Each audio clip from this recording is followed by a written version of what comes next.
हाँ जी साहब, current affairs की दुनिया में स्वागत है आप सभी लोगों का। जून 2026 की करंट अफेयर्स चल रही है और ये है क्लास 2 यानी पार्ट 2। मेरा नाम है संभव जैन और पहली खबर है साहब, जो दिल्ली से खबर आ रही है उड़ती उड़ती, कि इंडिया का पहला स्काई कास्ट सिस्टम लॉन्च हुआ है। भारत का पहला स्काई कास्ट कहते हैं भैया इसको, भारत का पहला स्काई कास्ट सिस्टम।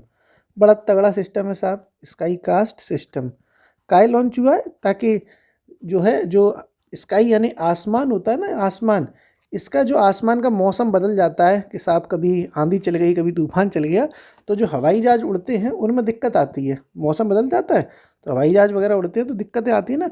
तो उसका पता लगाने के लिए कि मौसम मौसम कैसा चल रहा है, इसके लिए इंडिया का पहला स्काई कास्ट सिस्टम लॉन्च हुआ है। ये हुआ है साहब दिल्ली एयरपोर्ट पर, जो अपना दिल्ली एयरपोर्ट है, दिल्ली आईजीआई एयरपोर्ट, वहाँ पर ये लॉन्च हुआ। कहाँ हुआ है? दिल्ली आईजीआई एयरपोर्ट पर ये लॉन्च हुआ है। भारत सरकार का एक मिशन है जिसको कहते हैं मिशन मौसम, उसके तहत ये लॉन्च हुआ है। तो मिशन मौसम के तहत, मिशन मौसम भारत सरकार ने शुरू किया था। उस मिशन मौसम के तहत भारत का पहला स्काई कास्ट लॉन्च हुआ है दिल्ली के आईजीआई एयरपोर्ट पे। ठीक है साहब, निगरानी वगैरह करेगा ये, मौसम मौसम की निगरानी करेगा। और इस तरीके से ये स्काई कास्ट लॉन्च करने वाला भारत जो है दुनिया का 19वां देश बना है। कौन सा? 19वां। इंडिया का पहला लग गया दिल्ली में, और दुनिया की बात की जाए तो दुनिया के हिसाब से भारत जो है वो 19वां देश बन गया। स्काई कास्ट में 19वां देश है, तो स्काई कास्ट सिस्टम लगाने वाला 19वां देश बना भारत। लगाने वाला भारत 19वां देश, कौन सा? 19वां देश बना, 19वां देश बन गया इंडिया। अगली खबर है दोस्तों, वो भी एयरपोर्ट से रिलेटेड है। इंडिया के सबसे व्यस्ततम हवाई अड्डों के बारे में पता चला है कि भारत के सबसे बिजी हवाई अड्डे कौन से हैं। भारत के व्यस्ततम हवाई अड्डे, व्यस्ततम मतलब बिजी, बिजीएस्ट साहब, व्यस्ततम हवाई अड्डे। क्या लगता है आपको कौन से होंगे? कभी बैठे हो हवाई अड्डे वगैरह, गए हो कि नहीं गए एयरपोर्ट? कई लोग अभी नहीं बैठे होंगे, जैसे ही आप लोग कामयाब हों आप ज़रूर बैठे, बड़ा मज़ा आता है, धुआं निकलता है शरीर में से। मैं बहुत बैठा हूँ प्लेन में, लेकिन भाई मेरी जो ईयर्स हैं, कान जो होते हैं ना, वो बहुत दर्द करते हैं हवाई जहाज़ में बैठ के भाई, तो मैं बैठता नहीं हूँ बहुत ज़्यादा। ट्रेन का सफ़र पसंद है। तो यार सभी जानते हैं कि जो पहले नंबर पर होगा वो कौन सा होगा। दूसरे नंबर के लिए आपको थोड़ा सा दिमाग लगाना पड़ेगा। पहले पे तो कौन है भाई? दिल्ली का आईजीआई एयरपोर्ट। ये तो जाहिर सी बात है कि दिल्ली का इंटरनेशनल जो एयरपोर्ट है वो नंबर 1 पे है। दूसरे पे है इस पर बेंगलोर का जो एयरपोर्ट है उसका नाम है केम्पागोड़ा एयरपोर्ट। केम्पागोड़ा एयरपोर्ट है, ये दूसरे नंबर पे है। कौन से नंबर पे है? दूसरे पर, और ये पड़ता है बेंगलोर में। कौन से पे है? बेंगलोर में। ठीक है। अगली खबर है दोस्तों, जो है वो है एक वॉइस चैट, जो करने के लिए, जो आपस में बोलचाल करने के लिए एक वॉइस प्लेटफॉर्म बनाया गया है, वॉइस चैटबॉट बनाया गया है, जिसका नाम रखा गया है समाधान दीदी। समाधान दीदी, बड़ा अच्छा नाम रखा है भाई इनका, दीदी का। समाधान दीदी एक वॉइस चैट है, ये वॉइस चैटबॉट है। चैटबॉट तो जानते हो कि आजकल एआई की दुनिया है, चैट जीपीटी, चैटबॉट सब जानते ही हो। समाधान दीदी चैटबॉट है, एक एआई के आधार पर चलने वाला चैटबॉट है। और इसको बनाया गया है किसके द्वारा, ये चीज़ ज़रूरी है, और किसके द्वारा शुरुआत की गई है वो चीज़ ज़रूरी है। तो ये बनाया है दोस्तों दो कम्युनिटीज़ ने मिलके। एक डिपार्टमेंट है DARPG, DARPG एक डिपार्टमेंट का नाम है, DARPG, जो केंद्रीय लोक शिकायत एवं निवारण विभाग जिसको हिंदी में कहते हैं, वही होता है DARPG। फुल फॉर्म पता है DARPG की? इसकी फुल फॉर्म होती है DARPG की डिपार्टमेंट ऑफ एडमिनिस्ट्रेटिव, डी से डिपार्टमेंट हो गया, of administrative reforms and public grievance. ठीक है, वह ये फुल फॉर्म इतनी इंपॉर्टेंट नहीं है। DARPG मतलब हिंदी में कहते हैं प्रशासनिक सुधार एवं लोक शिकायत विभाग। इसके द्वारा, और एक भाषणी जो ऐप था उसके द्वारा इसका विकास किया गया है। ठीक है, तो DARPG और भाषणी द्वारा इसका विकास किया गया है। और ये शुरू किसने किया ये भी जानना जरूरी है। शुरू किया है ये भारत सरकार शुरू करेगी, सीधी सीधी बात है। तो भारत सरकार के द्वारा ये शुरू किया गया है। और CPGRAMS, ये भी एक डिपार्टमेंट है गवर्नमेंट ऑफ इंडिया का। CP ग्राम्स इसको कहते हैं। ये इसकी फुल फॉर्म भी ये सेम ही होती है, centre for public grievance redressal and monitoring system, यानी हिंदी में इसको कहा जाता है केंद्रीय लोक शिकायत निवारण एवं निगरानी प्रणाली। तो ये डिपार्टमेंट्स हैं इंडिया के गवर्नमेंट के, तो भारत सरकार और सीपी ग्राम्स ने इसको शुरू किया है, द्वारा शुरू। दोनों चीज़ें समझ गए, विकास किसने किया, शुरू किसने किया। विकास किया है इसका DARPG और भाषणी ने, शुरू किया है भारत सरकार और सीपी ग्राम्स ने। और ये है क्या, एक वॉइस चैटबॉट है जो AI आधारित है, ब्रैकेट में आप लिख सकते हो AI आधारित चैटबॉट है, इसका नाम रखा गया है समाधान दीदी। क्या नाम रखा गया है, समाधान दीदी। क्या है ये, चैटबॉट है। किसने शुरू किया, ये भारत सरकार और सीपी ग्राम्स ने। और किसने डेवलप किया है, DARPG और भाषणी के द्वारा ये डेवलप किया गया है। अगली खबर है, एक प्लेटफॉर्म लॉन्च किया गया जिसका नाम रखा गया है common landing platform. Common landing platform ये क्यों शुरू किया गया है, तो ऐसी जो प्रॉपर्टीज़ होती हैं, संपत्तियां होती हैं जो लावारिस हो चुकी हैं, मतलब जिनके बारे में कुछ पता ही नहीं चल रहा। आप जाते होगे रोड किनारे, आप देखते होगे, जैसे आप हाईवे से जा रहे हो तो आप जा रहे होगे, कई सारी ऐसी आपको प्रॉपर्टी मिलेंगी जो एकदम जंगल जैसा बन चुका है और जिसकी प्रॉपर्टी का मालिक कौन है कुछ पता ही नहीं चल रहा। तो ऐसी जो लावारिस प्रॉपर्टीज़ हैं उनको, उसका बारे में पता लगाने के लिए किसकी, और उसको एक तरीके से उसका निपटारा करने के लिए ये कॉमन लैंडिंग प्लेटफॉर्म नामक प्लेटफॉर्म शुरू किया गया है। और ये शुरू किया गया है भारत सरकार के वित्तीय सेवा विभाग द्वारा। वित्तीय सेवा विभाग ये एक डिपार्टमेंट है भारत सरकार का वित्तीय सेवा विभाग, जो कि वित्त मंत्रालय के अंदर आता है। तो मंत्रालय पूछा जाए तो वित्त मंत्रालय हो गया, और अगर डिपार्टमेंट पूछा जाए तो वित्तीय सेवा विभाग हो गया। तो वित्तीय सेवा विभाग वित्त मंत्रालय के तहत ये शुरू किया गया है, के तहत शुरू हो गया। क्या प्लेटफॉर्म का नाम रखा है, प्लेटफॉर्म का नाम है कॉमन लैंडिंग प्लेटफॉर्म। अब ये करेगा क्या, तो वही लावारिस संपत्तियों को निपटाएगा। तो लावारिस वित्तीय संपत्तियों के निपटारे हेतु, वित्तीय संपत्तियों के निपटान हेतु। क्लियर। क्या प्लेटफॉर्म का नाम है, प्लेटफॉर्म का नाम है कॉमन लैंडिंग प्लेटफॉर्म, जो वित्तीय सेवा विभाग जो कि वित्त मंत्रालय के तहत काम करता है उसके द्वारा ये कॉमन लैंडिंग प्लेटफॉर्म शुरू किया गया। लावारिस वित्तीय संपत्तियां जो प्रॉपर्टीज़ होती हैं जिसका मालिक का कुछ अता पता नहीं है, उसको निपटान करने के लिए ये कॉमन लैंडिंग प्लेटफॉर्म शुरू किया गया है। अगली खबर है दोस्तों, एक विदेशी महिला का नाम है डेल्सी अजीब सा नाम है ना, डेल्सी रोड्रीगेज। ये कौन है, तो ये आपने एक देश सुना होगा वेनेजुएला की ये एक्टिंग प्रेसिडेंट है, कार्यवाहक राष्ट्रपति हैं। वेनेजुएला की कार्यवाहक एक्टिंग वाली, प्रॉपर राष्ट्रपति नहीं है ये, कार्यवाहक राष्ट्रपति हैं वेनेजुएला की। अभी हाल ही में इंडिया इनका आगमन हुआ, भारत ये आई थी, भारत यात्रा पर थी। तो ये भारत यात्रा पर हैं, इसलिए ये इनका नाम बड़ा सुर्खियों में है। ये 3 जून से 7 जून 2026 के दौरान भारत में रही। इनका नाम है डेल्सी रोड्रीगेज। कौन है ये, वेनेजुएला की कार्यवाहक राष्ट्रपति हैं, जिनका इंडिया में वेलकम किया है साहब 3 से 7 जून 2026 में। इनका खाना पानी नाश्ता सब भारत सरकार की तरफ से रहा। मौज है भैया डेल्सी खाना खा लिया, वेरी गुड। आगे बढ़ते हैं अगले समाचार की तरफ। आप देख रहे हैं दूरदर्शन। अगले समाचार आ रही है ब्रह्मोस मिसाइल से। अगली जो न्यूज़ है वो है BrahMos missile. BrahMos missile India और रशिया के द्वारा बनाई गई एक मिसाइल है। तो भारत और रशिया ने तो मिलकर बनाया था। अब क्या कर रहा है ना, इंडिया जो है इस मिसाइल को कई देशों में बेच रहा है, ब्रह्मोस मिसाइल को। तो इंडिया ने सबसे पहले 2022 में ये समझौता किया था फिलीपींस के साथ कि ये ब्रह्मोस मिसाइल को हम फिलीपींस को बेचेंगे। तो भारत सरकार का ये समझौता सक्सेसफुल रहा। तो अब इंडिया ने कहा है कि हम वियतनाम और इंडोनेशिया के साथ भी ये बेचेंगे और समझौता हो चुका है। तो साहब ब्रह्मोस एक मिसाइल है जो इंडिया और रूस ने मिलकर बनाई थी, ये बात तो आपको पता भी है। तो फिलहाल भारत ने वियतनाम और इंडोनेशिया के साथ इसके लिए समझौता किया है। तो वियतनाम व इंडोनेशिया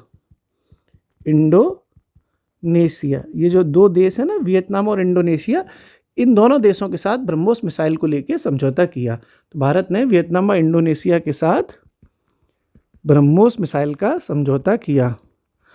यह ब्रह्मोस मिसाइल के संदर्भ में समझौता किया, ब्रह्मोस मिसाइल के लिए समझौता किया, समझौता किया, ठीक है। और पहला समझौता जो ब्रह्मोस मिसाइल को लेके हुआ था वो फिलीपींस के साथ हुआ था। तो यहाँ साथ में लिख भी लेते हैं इस साइड में, पहला जो समझौता था, ताकि आपको जहन में रहे आपकी ये वाली बात कि पहला ग्राहक कौन था, वो था साहब, वो था आपका फिलीपींस। कौन सा देश था? फिलीपींस। क्लियर है, दोनों चीज़ें सारी हो गई। तो ब्रह्मोस मिसाइल ने इंडिया, और इसमें ये तो आपको पहले से पता होना चाहिए कि इंडिया यानी और रूस, भारत और रशिया, इन दोनों देशों ने मिलके ये ब्रह्मोस मिसाइल बनाई थी। फिलीपींस इसका पहला ग्राहक था इंडिया की तरफ से। अब वियतनाम और इंडोनेशिया को भी भारत ये मिसाइल बेचेगा। अगली खबर आपकी स्क्रीन के ऊपर है। अगली जो खबर है वो है दोस्तों, इंडिया एआई चैट लैब जो होती है, जो लैब होती है डेटा लैब, वो स्थापित हुई है इंडिया में एक विश्वविद्यालय में। तो बड़ी अच्छी खबर है ये। खबर है साहब, India AI data lab, data lab स्थापित करने वाला भारत का पहला निजी विश्वविद्यालय, भारत का पहला निजी विश्वविद्यालय, पहला निजी विश्वविद्यालय कौन सा है? निजी विश्वविद्यालय कौन सा है साहब? बड़ा अभी बता रहा हूँ आराम से मस्ती से। वो है भैया 80 चंडीगढ़ यूनिवर्सिटी, चंडीगढ़ विश्वविद्यालय, चंडीगढ़ विश्वविद्यालय ने क्या कर दिया साहब? बढ़िया काम कर दिया। क्या कर दिया? इंडिया एआई डेटा लैब बना ली अपने, और ऐसा करने वाला ये इंडिया का पहला निजी विश्वविद्यालय बना, यानी इंडिया की ऐसी पहली प्राइवेट यूनिवर्सिटी बनी जिसके यहाँ पर इंडिया एआई डेटा लैब बन गया। तो चंडीगढ़ यूनिवर्सिटी ऐसी यूनिवर्सिटी बनी है। और एक कंपनी आपने सुनी होगी, इंटेल कंपनी, जो ये कंप्यूटर से रिलेटेड कंपनी सुनी है आपने, इंटेल एक कंपनी है ना।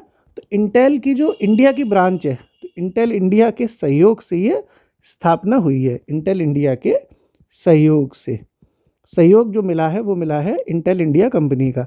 तो चंडीगढ़ यूनिवर्सिटी ऐसी यूनिवर्सिटी बन गई, इंडिया की पहली ऐसी प्राइवेट यूनिवर्सिटी बन गई चंडीगढ़ यूनिवर्सिटी, जिसने इंटेल इंडिया का सहयोग लेते हुए इंडिया में पहला इंडिया एआई डेटा लैब बना दिया। ओके, क्या आंसर है? चंडीगढ़ विश्वविद्यालय। अगली खबर, जो अगली न्यूज़ है दोस्तों, वो आ रही है आईपीएल से। अभी हाल ही में इंडियन प्रीमियर लीग, जो क्रिकेट का बहुत फेमस टूर्नामेंट है, 19th आईपीएल हो गया। आईपीएल की फुल फॉर्म तो जानते होंगे, इंडियन प्रीमियर लीग इसकी फुल फॉर्म है। 2026 में ये आयोजित हुआ। इंडियन प्रीमियर लीग लिख दूँ, इंडियन प्रीमियर लीग। कई लोग ऐसा ना क्रिकेट वगैरह नहीं देखते तो उन्हें पता हो ना हो, इसलिए लिख दी है। 19वां आईपीएल अभी संपन्न हुआ। इसकी जो सारी खबरें हैं वो 90% लोगों को पता होंगी कि भैया आईपीएल में इतना इंटरेस्ट ही है। तो ये जो आयोजित हुआ वो हुआ दोस्तों 10 टीमों के साथ, यानी इसमें 10 टीमों ने हिस्सा लिया, 10 टीम शामिल थी इसमें। कितनी टीमें शामिल थी? 10 टीम। और इसमें जो फाइनल मैच जीता है वो जीता है जो रॉयल चैलेंजर बेंगलोर यानी विराट कोहली वाली जो साइड टीम है उसने जीता है। और गुजरात की जो टीम थी वो फाइनल में हार गई है। तो कुल मिला के आरसीबी इसमें जीत गई, गुजरात इसमें हारी, और आरसीबी का ये लगातार दूसरी बार खिताब इसने जीत लिया। तो साहब आरसीबी यानी रॉयल चैलेंजर बेंगलोर ने गुजरात को हराकर, गुजरात टाइटंस टीम का नाम है, गुजरात टाइटंस को हराकर लगातार दूसरी बार आईपीएल जीता, लगातार दूसरी बार आईपीएल जीता। ठीक है साहब, कोई दिक्कत है? कोई दिक्कत नहीं है। अब क्योंकि टीम कौन सी जीत रही है? आरसीबी के कैप्टन कौन थे ये भी आपको पता होना चाहिए, क्योंकि देखो बड़ी चीज़ है। तो आरसीबी के जो कप्तान है उनका नाम भी बहुत इंपॉर्टेंट है, और आरसीबी के कप्तान का नाम है रजत पाटीदार। क्या नाम है? रजत पाटीदार। क्लियर है साहब? रजत पाटीदार ये जो रॉयल चैलेंजर बेंगलोर टीम है आरसीबी, इसके कैप्टन है। क्या नाम हो गया? रजत पाटीदार। 10 टीम इसमें शामिल होती हैं। गुजरात टाइटंस विजेता रही रॉयल चैलेंजर बेंगलोर। अब सबसे बड़ी बात यह भी है कि ये आयोजन हुआ कब से कब तक है। तारीखें आजकल बड़ी करंट अफेयर्स में आ रही हैं। तो 26 मार्च को ये शुरू हुआ था, 26 मार्च से लेके 31 मई 2026 तक ये आयोजन हुआ है इसका। 26 मार्च से लेके 31 मई, मतलब 2 महीने से ज़्यादा तक साहब पूरा देश क्रिकेट के शौक में डूबा रहा। आप सभी जानते हैं जब आईपीएल चलता है तो क्रिकेट का माहौल हिंदुस्तान में कैसा रहता है। 19वें क्रम का ये आईपीएल था जिसमें आरसीबी जीतती है। आरसीबी के कैप्टन बनते हैं रजत पाटीदार।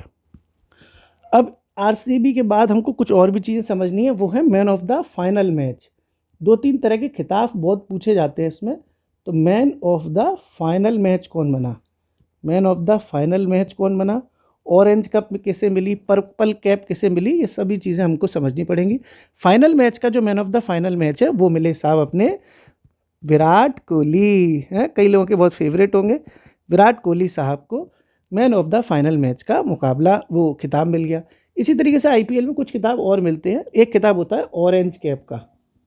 जो लोग क्रिकेट वगैरह नहीं देखते उन्हें शायद ना पता हो, ऑरेंज कैप उस व्यक्ति को मिलती है जिसने सर्वाधिक रन मारे हों, मतलब सर्वाधिक रन बनाए हों।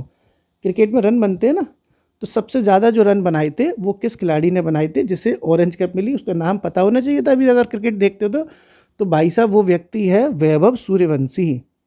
और ये बहुत बड़ी बात है, ये बहुत कम उम्र के हैं वैभव सूर्यवंशी।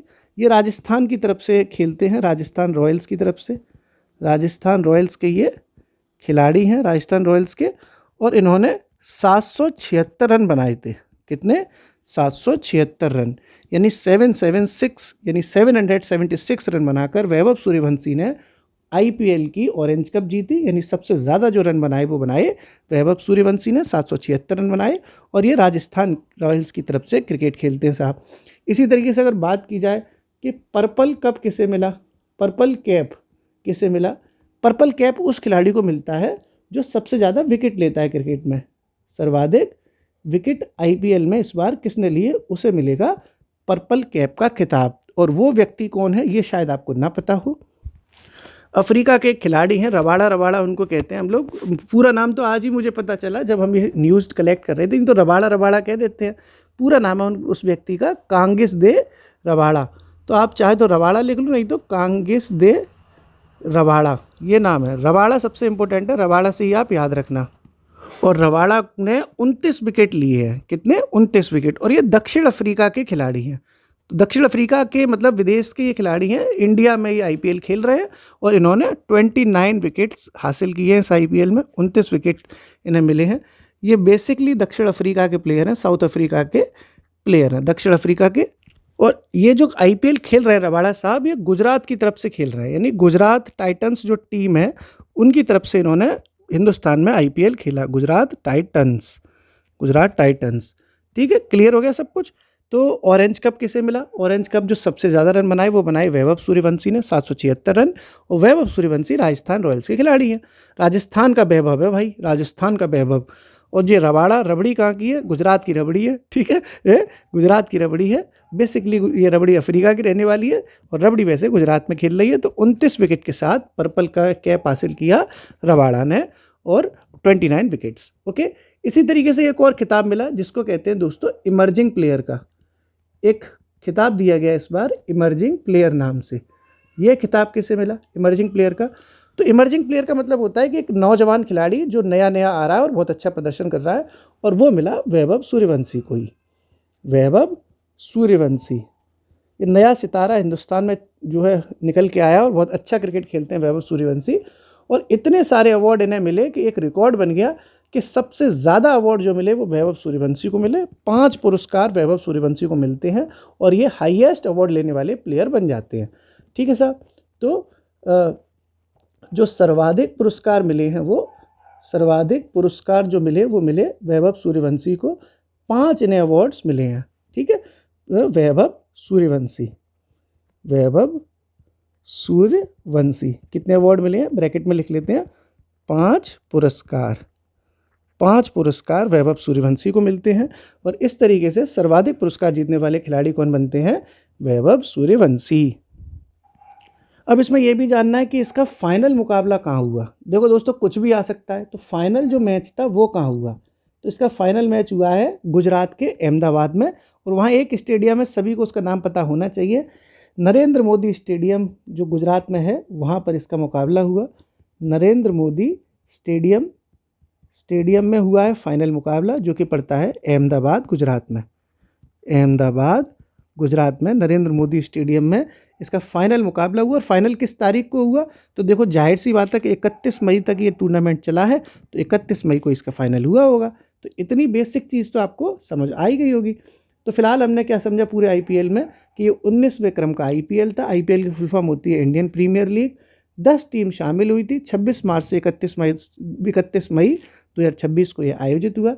आरसीबी ने ये जीता, गुजरात टाइटंस इसमें हार गई और आरसीबी ये खिताब जीतने वाली लगातार दूसरी बार इसने जीत लिया। आरसीबी के जो कैप्टन थे वो थे Rajat Patidar. Man of the final match वो मिला विराट कोहली को। ऑरेंज कप जो मिली सबसे ज़्यादा रन बनाने के लिए वो मिली वैभव सूर्यवंशी को, जो कि राजस्थान रॉयल्स के प्लेयर हैं, और 776 रन इन्होंने बनाए। पर्पल कैप वो मिला सर्वाधिक विकेट लेने वाले खिलाड़ी को, वो मिला रबड़ी को। रबड़ी है गुजरात की। 29 विकेट्स इन्होंने लिए। इमर्जिंग प्लेयर बन गए वैभव सूर्यवंशी। सर्वाधिक पुरस्कार मिले वैभव सूर्यवंशी को ही, 5 पुरस्कार मिल गए। और फाइनल मुकाबला इसका होता है नरेंद्र मोदी स्टेडियम अहमदाबाद में। जो अगली खबर आ रही है दोस्तों वो आ रही है यूपीआई से। यूपीआई आप जानते ही होंगे, जो अपन लोग फ़ोन पे वगैरह चलाते हैं, तो ऐसा है इंडिया में तो यूपीआई चलता ही है फ़ोन पे वगैरह। तो यूपीआई कई सारे विदेशों में भी चलता है। कई सारे ऐसे देश हैं जहाँ पर यूपीआई को मान्यता मिली हुई है। तो इससे पहले 8 देश ऐसे थे जहाँ पर ये मान्यता मिल गई थी। फिलहाल 9वां देश बन गया है कंबोडिया। कंबोडिया ने यूपीआई नेटवर्क में शामिल होने की स्वीकृति प्रदान कर दी है। तो यूपीआई नेटवर्क में शामिल 9वां देश में शामिल 9वां देश, 9वां जो कंट्री है, 9वां जो देश है वो कौन सा है? वो बन गया आपका कंबोडिया। कौन बन गया है साहब? कंबोडिया। कंबोडिया की राजधानी आपको पता है क्या है? कंबोडिया की जो राजधानी है दोस्तों वो है नोम पेन। राजधानी क्या है इसकी? Phnom Penh. राजधानी मैं इसलिए बता देता हूँ ताकि कभी कभी आ जाती है ना, नोम पेन। अब आपके दिमाग में आएगी कि यार वो 8 देश कौन से हैं जहाँ पर यूपीआई चल रहा है। तो जो अन्य 8 देश हैं वो भी हम यहाँ साथ में लिख लेते हैं ताकि आपके सारे कॉन्सेप्ट क्लियर रहें। अपनी करंट अफेयर्स दमदार रहती है, टेंशन मत लो। अन्य जो 8 देश हैं वो देखो। एक है साहब सिंगापुर। ठीक साहब, मस्त देश है। सिंगापुर जाओ भाई। सिंगापुर ना जा पाओ तो दुबई चले जाओ। यूएई, सिंगापुर है, यूएई है, फ्रांस है, सारी हनीमून कंट्रीज़ हैं भाई साहब। मॉरिशस, यूएई है, फ्रांस है, मॉरिशस है। नेपाल भी जा सकते हो। जब हिंदुस्तान का आदमी कहता है कि कहूँ ना चल रहे विदेश, तो चलो नेपाल ही घूमे आए, है कि नहीं? तो नेपाल जा सकते हो साहब। भूटान, यहाँ पे भी यूपीआई चल रहा है। और कहाँ चल रहा है भैया? श्रीलंका, जो अपने पड़ोसी मुल्क हैं सारे। कतर, यहाँ पे भी चल रहा है। तो ये कितने हो गए? 1 2 3 4 5 6 7 8। अन्य 8 देश आपने कौन से समझे? सब पड़ोसी मुल्क हैं। सिंगापुर, यूएई, फ्रांस थोड़ा पड़ोसी नहीं है, मतलब पड़ोसी का मतलब ज़्यादा दूर नहीं है। जाओ, 24,000 रुपये टिकट है भाई साहब, आराम से जा सकते हो, कोई दिक्कत नहीं है। 24,000 25,000 रुपये फ़्लाइट पकड़ो, जाओ, उड़ जाओ। Singapore, UAE, France, Mauritius, Nepal, Bhutan, Sri Lanka, Qatar. और 24,000 नहीं है, मान लो 240 रुपये तुम पे, है कि नहीं? तो बगल में पकड़ो बलिया से बस, नेपाल 250 रुपये में पहुँचा देगी, है कि नहीं? तो Singapore, UAE, France, Mauritius, Nepal, Bhutan, Sri Lanka, Qatar, ये अन्य ऐसे 8 देश थे जो यूपीआई नेटवर्क में शामिल थे। 9वां देश बन गया है कंबोडिया, जिसकी राजधानी है नोम पेन। अब हम बात कर रहे हैं यूपीआई की। करंट अफेयर्स में थोड़ा सा डेप्थ में भी पढ़ लेते हैं। तो जो अपना यूपीआई है, इसकी फुल फॉर्म क्या होती है? इसकी फुल फॉर्म होती है unified payment interface. Unified payment interface, यही तो होती है ना, यूनिफाइड पेमेंट इंटरफेस। ये इसकी फुल फॉर्म होती है। यूपीआई दोस्तों 2016 में शुरू हुआ था। ये जो अपना यूपीआई है, ये इंडिया में 2016 में शुरू हुआ था। एक कंपनी है जिसका नाम है NPCI, national payments corporation of India, उसने ये शुरू किया था। 2016 में ये शुरू हुआ था एनपीसीआई के द्वारा। एनपीसीआई यानी national payment corporation of India. National payments corporation of India के द्वारा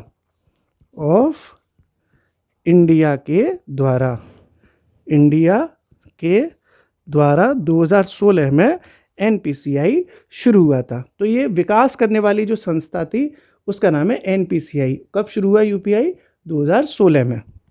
यानी एनपीआई का अगर यूपीआई का अगर विकास पूछा जाए किसने किया है, तो किया है वो एनपीसीआई ने। और अगर इसका कंट्रोलर पूछा है कि इंडिया में नियामक कौन है, इसका रेगुलेट कौन करता है, तो हमारी करती है reserve bank of India.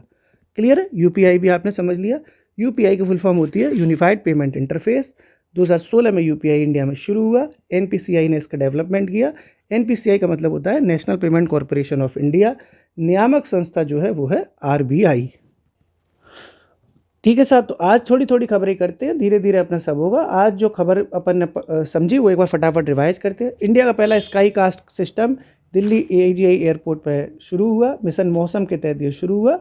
Sky caste system लगाने वाला भारत कौन सा देश बना है? 19वां। क्या है ये स्काई कास्ट सिस्टम जो दिल्ली आईजीआई एयरपोर्ट पर लग गया। इंडिया के वसतम हवाई अड्डे, जो सबसे बिजी हवाई अड्डे हैं, उनमें नंबर 1 पे चल रहा है दिल्ली और दूसरे पे चल रहा है बेंगलोर का कैंपागोड़ा एयरपोर्ट। फिर खबर थी समाधान दीदी, जो कि एक वॉइस चैटबॉट लॉन्च हुआ है। समाधान दीदी क्या है? एक वॉइस चैटबॉट है जो एआई के आधार पर चलेगा। ये डीएआरपीजी और भाषिणी के द्वारा विकसित किया गया है और भारत सरकार ने इसे सीपी ग्राम्स के द्वारा शुरू किया है, समाधान दीदी voice chat. Common landing platform, ये क्या चीज़ है? तो ये वित्त मंत्रालय के वित्तीय सेवा विभाग द्वारा शुरू किया गया एक ऐसा प्लेटफॉर्म है जिससे लावारिस वित्तीय संपत्तियों के बारे में जानकारी इकट्ठी करके उसका निपटारा किया जाएगा। क्या नाम हो गया? Common landing platform. फिर खबर थी डेल्सी रोड्रिगोज, वेनेजुएला की ये कार्यवाहक राष्ट्रपति हैं। क्या नाम है? डेल्सी, जो कि इंडिया में आई थी घूमने। मस्त 3 से लेकर 7 जून तक इंडिया में मस्त मजे मारे हैं डेल्सी ने। फिर ये ब्रह्मोस मिसाइल, ये इंडिया ने सबसे पहले फिलीपींस को बेची थी और अब जो है वियतनाम और इंडोनेशिया के साथ भी समझौता कर लिया है। किसके साथ? वियतनाम और इंडोनेशिया। ब्रह्मोस मिसाइल। अगली खबर थी चंडीगढ़ यूनिवर्सिटी से रिलेटेड। चंडीगढ़ यूनिवर्सिटी ने इंटेल इंडिया के सहयोग से इंडिया एआई डेटा लैब स्थापित कर दिया और ऐसा डेटा लैब स्थापित करने वाला ये इंडिया का पहला प्राइवेट यूनिवर्सिटी यानी निजी विश्वविद्यालय बन गया। कौन सा? चंडीगढ़ विश्वविद्यालय। फिर आईपीएल खिलवाया, इंडियन प्रीमियर लीग, जो कि 19th आईपीएल है। इसमें 10 टीमें शामिल होती हैं। 26 मार्च से लेकर 31 मई तक ये होता है। रॉयल चैलेंजर बेंगलोर इसमें जीतती है, गुजरात इसमें हार जाती है और इस तरह से आरसीबी लगातार दूसरी बार आईपीएल जीतने में सफल हो जाती है। आरसीबी के जो कैप्टन है वो है Rajat Patidar. Man of the final match मिला विराट कोहली को। ऑरेंज कप जीती वैभव सूर्यवंशी ने 776 रनों के साथ। वैभव जो है राजस्थान के वैभव है। सर्वाधिक विकेट यानी पर्पल कैप का खिताब मिला रबाड़ा को। ये रबड़ी जो है गुजरात की है, 29 विकेट की रबड़ी है ये। इमर्जिंग प्लेयर और सर्वाधिक पुरस्कार दोनों में वैभव ही वैभव है। वैभव ने 5 पुरस्कार जीते हैं। फाइनल मुकाबला नरेंद्र मोदी स्टेडियम अहमदाबाद गुजरात में होता है साहब, और जो होता है कौन सी तारीख को? 31 मई को। फिर इसके बाद अगली खबर थी यूपीआई की। यूपीआई में शामिल होने वाला 9वां देश बन गया है कंबोडिया। कंबोडिया की राजधानी है नोम पेन। अन्य अगर 8 देशों की बात की जाए तो Singapore, UAE, France, Mauritius, Nepal, Bhutan, Sri Lanka और कतर जैसे देश भी इसमें अन्य 8 देशों में आते हैं। फिलहाल 9वां देश कंबोडिया बन गया। फिर हमने बात की यूपीआई की। यूपीआई यानी unified payment interface. UPI India में 2016 में शुरू हुआ था। इसका विकास एनपीसीआई ने किया था। एनपीसीआई मतलब national payment corporation of India के द्वारा इसका विकास किया गया। लेकिन अगर बात नियामक की जाए तो आरबीआई जो है वो यूपीआई का नियामक है। और अगर बात एनपीसीआई की जाए तो यहाँ एनपीसीआई भी तो देख सकते हो आपकी। एनपीसीआई की स्थापना कहाँ हुई? एनपीसीआई के बारे में अगर स्थापना पूछी जाए, और इसकी स्थापना हुई है दोस्तों 2008 में। ये भी तो बात जाननी है ना। एनपीसीआई की स्थापना हुई है 2008 में और इसका जो हेड क्वार्टर है, मुख्यालय है, वो है मुंबई में। कहाँ है? मुंबई में। और एनपीसीआई के अगर नियामक की बात की जाए कि एनपीसीआई का नियामक कौन है, इसका नियामक कौन है, तो देखो नियामक तो बाप सबका एक ही है, बाप सबकी है रिजर्व बैंक ऑफ इंडिया। तो एनपीसीआई के बारे में भी आपको जानकारी दी। 2008 में इसकी स्थापना हुई। इसका हेड क्वार्टर मुंबई में है। इसकी रेगुलेटरी जो संस्था है वो है आरबीआई। अब आप कमेंट बॉक्स में दोस्तों बताओ कि हाल ही में इंडिया की 100वीं रामसर साइट किसे बनाया गया है? अभी हाल ही में 1-2 दिन पहले ही बनाया गया, 5 जून को बनाया गया था। 1-2 दिन नहीं, पर्यावरण दिवस के उपलक्ष्य में घोषणा की गई थी कि इंडिया की 100वीं जो रामसर साइट है वो कौन सी है और कहाँ पर पड़ती है। कमेंट बॉक्स में ज़रूर बताइए। कमेंट बॉक्स में बताने के साथ साथ आप ये याद रखिए कि करंट अफेयर्स जो मैं आपको करा रहा हूँ वो इतनी करा रहा हूँ कि आप पब्लिक सर्विस कमीशंस के एग्ज़ाम, जैसे पीसीएस का एग्ज़ाम है, आरओ का एग्ज़ाम है, जो पब्लिक सर्विस कमीशन एग्ज़ाम कराता है यूपी का लोक सेवा आयोग, और जो यूपी ट्रिपल एससी की जो परीक्षाएं होती हैं उनके लिए अपना करंट अफेयर्स पर्याप्त है और आप इस पर भरोसा कर सकते हैं। शुक्रिया।